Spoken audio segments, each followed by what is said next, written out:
All right, let's go ahead and jump right in. Thank you, everyone, for joining Environment America Research and Policy Center for today's telepresser.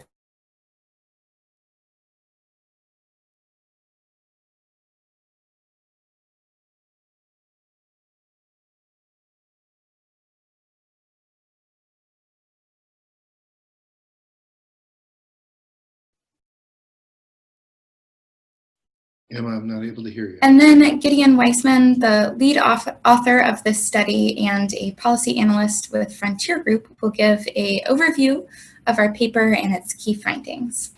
Finally, we are also joined by Karl Rábago, the Executive Director of the Pace Energy and Climate Center at Pace Law School, and he can tell us more about what the true value of solar means for the future of energy policy. So after all of our speakers have presented, we'll have plenty of time for Q&A. Feel free to make use of the chat feature for questions as we go or at the end. So I'd like to go ahead and start with a quick introduction to who we are. Environment America Research and Policy Center is a national nonprofit organization, and our mission is to protect clean air, clean water, and open space by investigating problems, crafting solutions, and educating the public. Clean, renewable energy, including solar, is one of the key issues that we work on. The goal of our Go Solar campaign is to defend and advance solar policy at the local, state, and federal levels. We do this along with our network of state organizations with staff in over 20 states working on solar and renewable energy advocacy. So we do research, public engagement, education, policy development, and direct advocacy. And we also partner with many other organizations to support solar energy development. Some of you may already know us for the Shining Cities report we produce each year, ranking major US cities by how much solar they have installed, or other previous reports of ours like Blocking the Sun. So I want to briefly tee up why we wanted to commission this particular report. It starts with the fact that how we value solar energy is just really important. If we get it right, valuation studies can put us on track for effective policies that support the continued growth of solar energy. But of course, the opposite is also true. Inaccurate valuation of solar energy can support bad policies that serve to stymie the growth of clean, renewable energy. And as solar energy continues to take off across the country, it will be increasingly critical that policymakers, regulators, and utilities abide by a common set of principles when assessing the value of solar energy. Our hope is that this study will help clarify those principles. So with that, I'm going to hand it off to Gideon Weissman, the lead author of this study and a policy analyst for the Frontier Group, for a brief overview of the paper and its key findings. Thank you, Emma. Again, my name is Gideon Weissman. I am a policy analyst with Frontier Group, and I co-authored the True Value of Solar with Emma. The idea for this report has its roots in a report series we released in 2015 and 2016 called Shining Rewards. At the time, many states were considering or reconsidering policies like net metering to determine compensation for solar owners for the energy that they fed to the grid. And to inform these debates, many states, utilities, and other organizations conducted value of solar studies to assess the value of every unit of energy that rooftop solar panels produced. The basic idea was this. If value of solar studies found that solar energy was worth at least the retail rate of electricity, that would show that net metering, which compensates solar owners at the retail rate, would be a fair policy. If solar energy was worth less than the retail rate, then net metering would be excessively high compensation for solar owners. The key finding of Shining Rewards was that, by and large, value of solar studies showed solar energy was worth more than the retail rate, suggesting that net metering was indeed a good and fair way to compensate solar owners. But we also noticed something else. There was quite a bit of inconsistency in the benefits that value of solar studies considered. Almost Almost all studies included the value of solar benefits to the grid, which benefit utility ratepayers in their capacity as consumers. And these grid benefits are indeed valuable and include things like avoided energy generation, reduced energy losses through power lines, and improved reliability.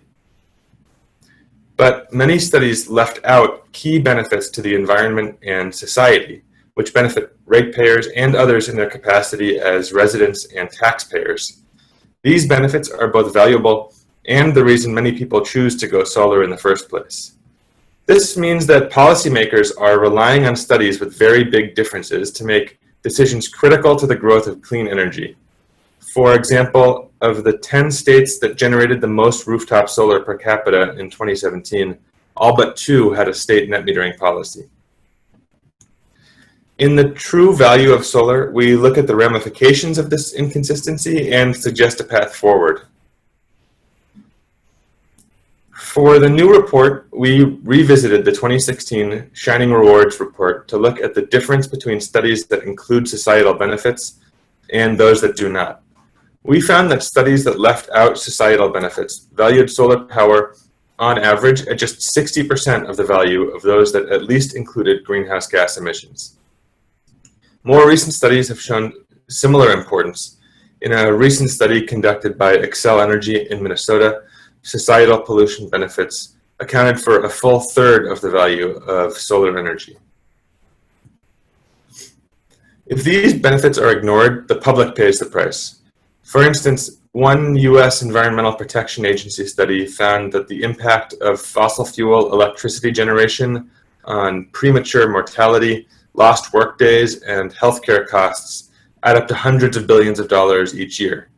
Per unit of energy, these health costs alone often exceed the price we pay on our electric bill.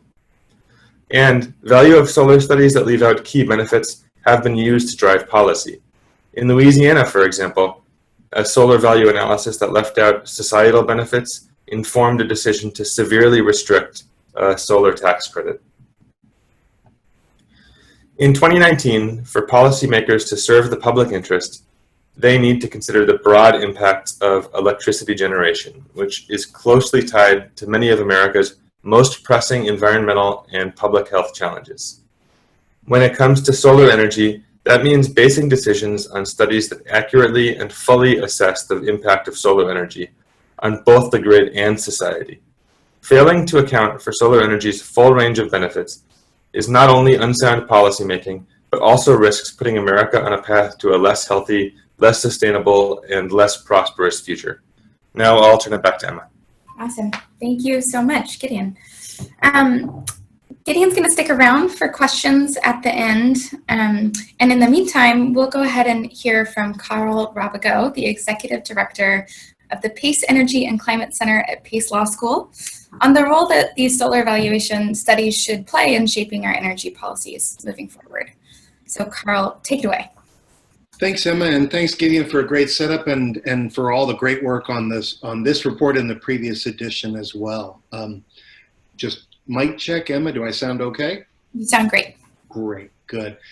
Folks, I am the Executive Director at the Pace Energy and Climate Center, and we're based in White Plains, New York. We're actually a project of a law school here that has been working in environmental law, and in particular at the center in clean energy work in public utility commissions or service commissions and proceedings for more than 30 years. One of our first signature projects was writing a study called The Environmental Costs of Electricity over 30 years, or about 30 years ago, in which we finally, for the first time, chronicled all the environmental costs that were left out of the equation when we valued electricity and set electricity prices. And that's a key theme that I want to bring to this few minutes of discussion that we have now. Emma, take me to the next slide, and that'll get us started. So if you talk to any economist or anybody who's even taken Economics 101, or anybody who's even ever sat around the kitchen table and tried to figure out a household budget, you'll know that if you don't put the right price and value on a service or a commodity or a good that you want to get from the marketplace, you won't buy the right amount. It's just a fundamental principle that you got to price it right in order to be economically efficient. And it is a matter of history that in solar markets and other emerging clean energy markets, we have not bought the right amount. We have not bought as much. We have not supported as much solar development because the alternatives, fossil and nuclear energy in particular, don't actually show their true cost. You may remember we had this kind of discussion when we were in the middle of some wars in the Middle East, when the Department of Defense finally realized that the full cost of conducting a war meant the cost of giant fuel convoys to bring fuel to soldiers in far-flung parts of desert environments, as well as the cost of all the soldiers and drivers of those convoy trucks. Well, we have the same issue in electricity. If we leave costs out, we'll think that fossil and nuclear energy are more affordable when in fact, especially with fossil energy and climate change, they're not. Also, and this is the subject of these reports, a complementary concept that has to be changed is that we have to look at all the value that all the energy resources like solar and wind and other clean energy resources bring to the marketplace.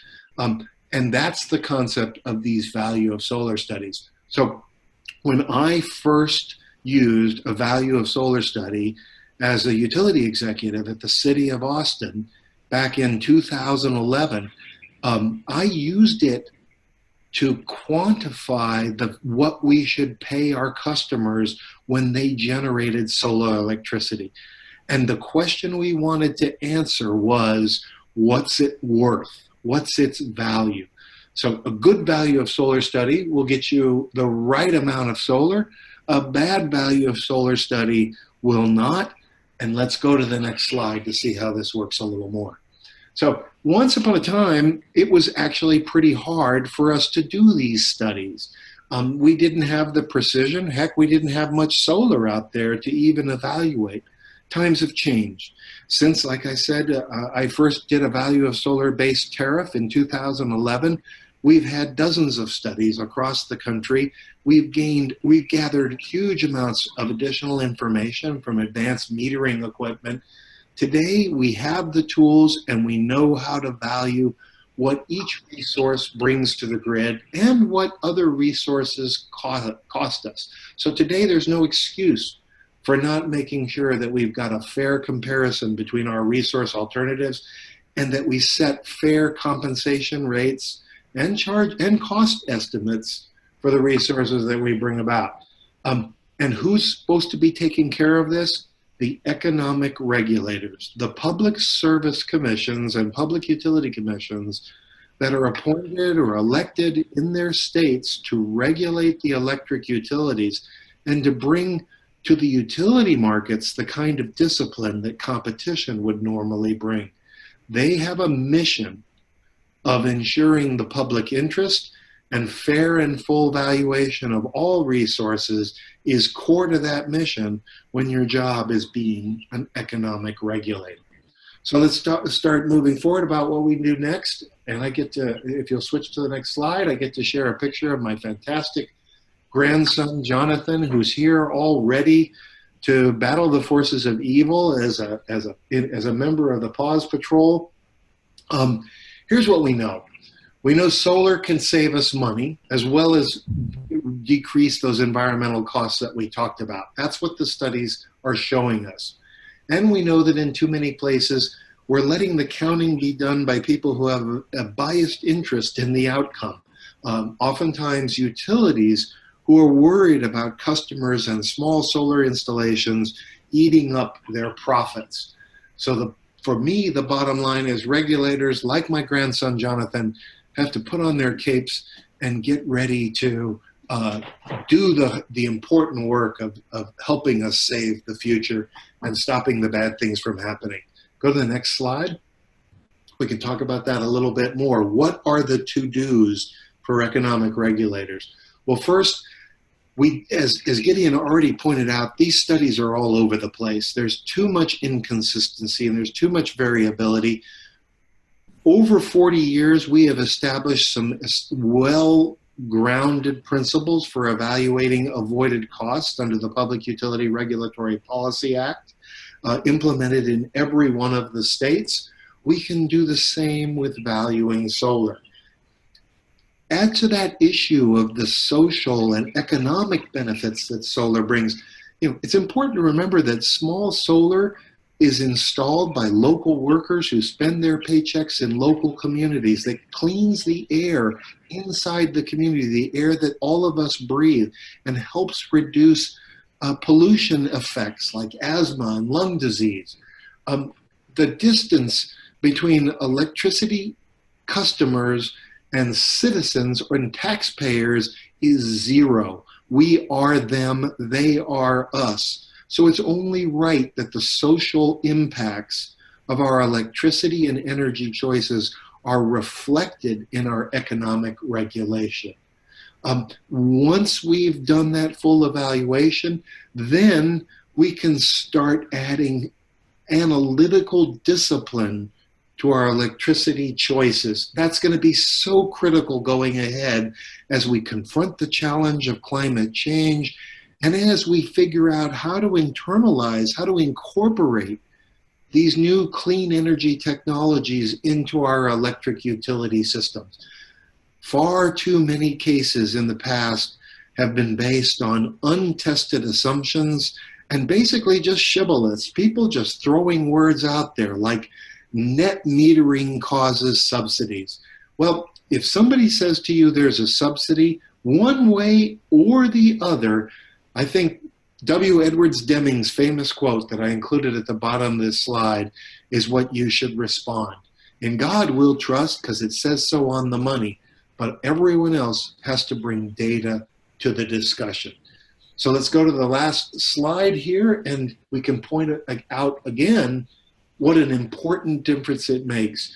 These value stack graphs like this one from the main value of solar study that I participated in a few years ago really make the case. And yes, it looks a little bit like a parfait dessert. So as you can see, I said here that it's better than a free lunch because it turns out that in the main study, the value of each kilowatt hour, each unit of solar electricity produced by distributed solar is over 33 cents. And by the way, that's even accounting for the fact that the utilities didn't have adequate data about distribution delivery benefits associated with bringing solar. That 33% exceeds the retail price of electricity in Maine by about 20 cents. So you actually get a total societal net benefit every time a kilowatt hour, a unit of distributed solar is generated.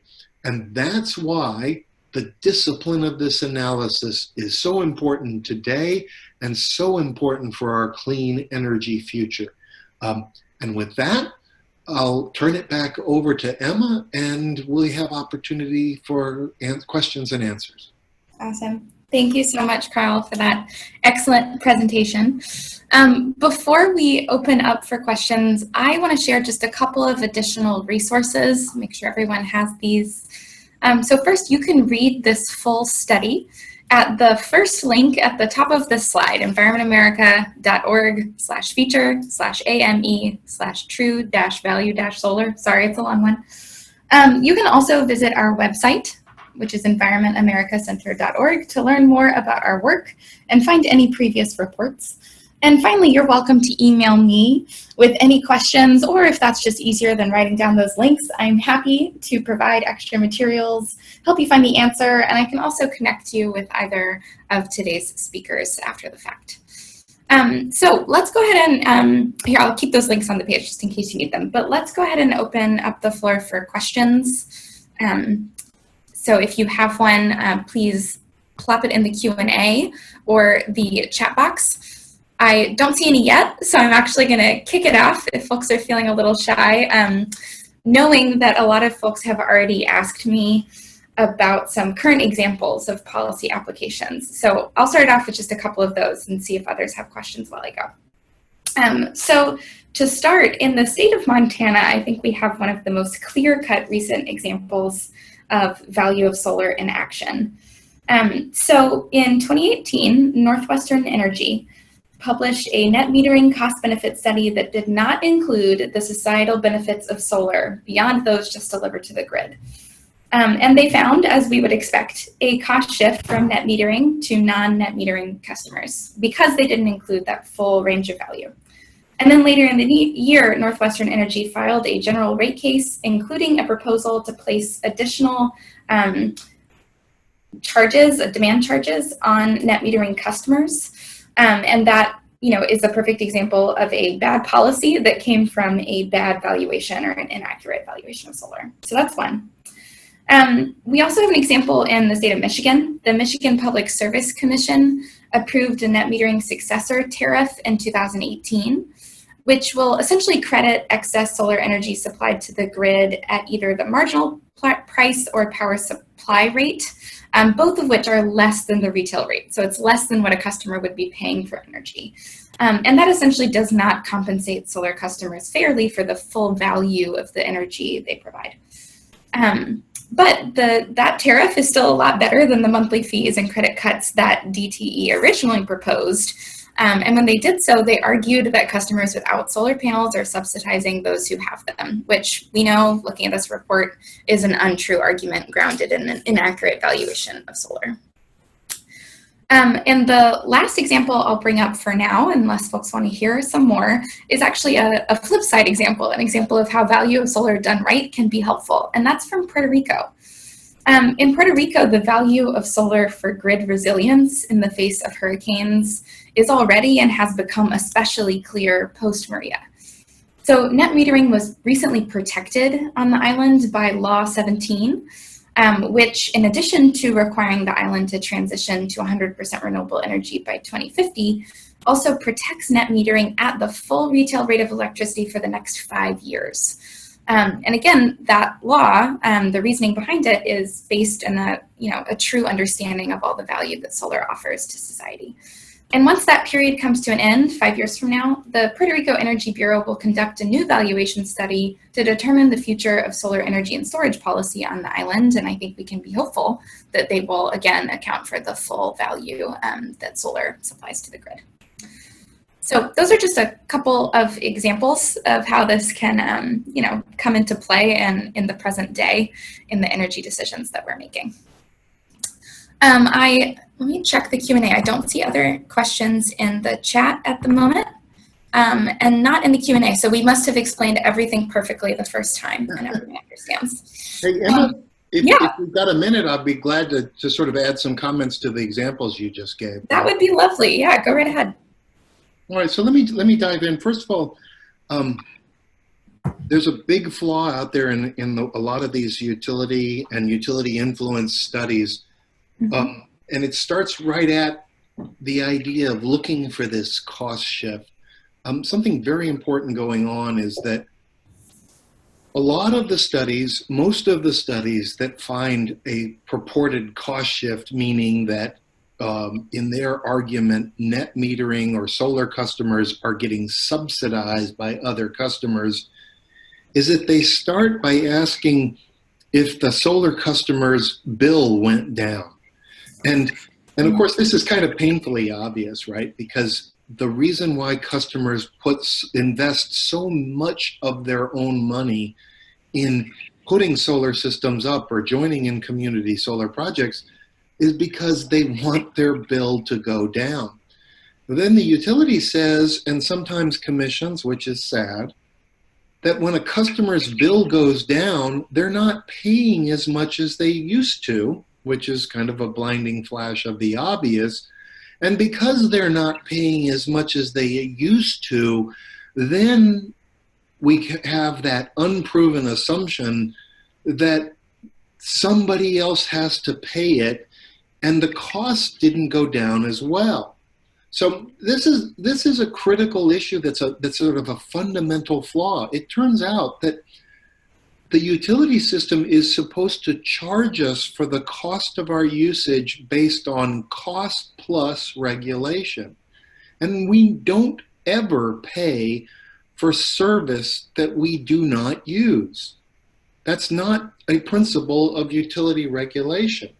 So the very idea that solar customers and only solar customers have to pay for the electricity they do not use, and that they create a subsidy when they reduce their use, is the worst kind of discrimination, because it not only discriminates against customers who make a private investment, but it discriminates against a clean energy future. The second thing I want to point out is that these same utilities and commissions who worry about this theoretical subsidy that happens when a customer takes action to reduce their use never seem to have any problem with massive economic development subsidies paid to really large industrial and other customers by the utility and charged to all of us in our rates. I haven't found a utility yet that doesn't have a ratepayer subsidized economic development incentive rate that's paid to some customers through money collected from all of us. So there's a certain glass houses problem that comes up when we talk about the idea of customers working and investing their own money to reduce their use versus customers who just get handouts to increase their use of electricity. So there's more hair on, there's more complication in this story than oftentimes those anti-solar advocates will bring to the discussion. Yeah, absolutely. That's a great point. Thank you for expanding on that. Excellent. And you can get at it and you can get to the right answer by doing a clean, objective, transparent, and comprehensive value of solar study. That's the point, right? Exactly. Yes. Yeah. Thank you for driving that home. That's exactly the point we want to be making. Excellent. Well, thank you again, everyone who joined us today to learn more about this new study. And thank you again, Karl and Gideon, for speaking. I hope you'll feel free to reach out to me if you have any questions or would like additional resources moving forward. And with that, we'll go ahead and wrap up. So thank you all and have a great rest of your day. Thank you.